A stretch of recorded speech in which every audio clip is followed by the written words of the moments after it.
এক রাজার কোনো ছেলে সন্তান ছিল না। রাজজ্যোতিষী তাকে পরামর্শ দিলেন, রাজা যদি কোনো বাচ্চা ছেলেকে বলি দেন, তাহলে তার ঘরে ১ বছরের মধ্যে ছেলে সন্তান জন্মগ্রহণ করবে।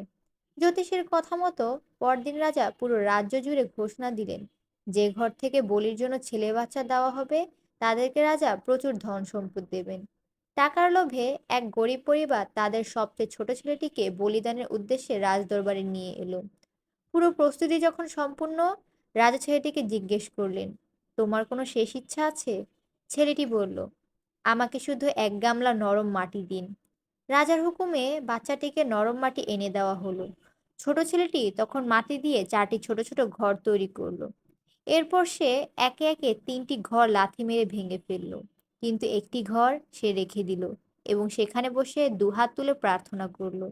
তারপর রাজাকে বলল, এখন আমাকে বলি দিতে পারেন। এসব দেখে রাজা খুব অবাক হলেন। তিনি বাচ্চা ছেলেটিকে জিজ্ঞেস করলেন, তুমি এটা কি করলে? কেন করলে? বাচ্চাটি তখন বলল, প্রথমে যে ঘরটি ভেঙেছি সেটা হলো আমার মা বাবার ঘর, যারা কেবল টাকার জন্য আমাকে বিক্রি করে দিয়েছে।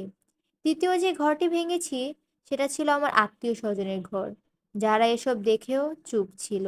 আর তৃতীয় ঘরটি হলো আপনার ঘর, আপনি রক্ষক হয়েও ভক্ষ হয়ে উঠেছেন। ছেলে সন্তানের আশায় একটি নিরপরাধ শিশুর জীবন নিতে উদ্যত হয়েছেন। আর সর্বশেষ ঘরটি হলো সৃষ্টিকর্তার ঘর। আমি আমার স্রষ্টার কাছে প্রাণ ভিক্ষা চেয়েছি। এখন সবকিছু তার হাতে। বাচ্চাটির কথা শুনে রাজার চোখে জল চলে এলো। তিনি বাচ্চাটিকে বুকে জড়িয়ে ধরে বললেন, আজ থেকে তুমি আমার ছেলে। এই কাহিনীর অন্তর্নিহিত অর্থ হলো, দুনিয়ার কাছে মাথা নত করে কোনো লাভ নেই। মাথা নত করুন মহান সৃষ্টিকর্তার কাছে, যিনি পরম দয়ালু এবং সকল ক্ষমতার মালিক।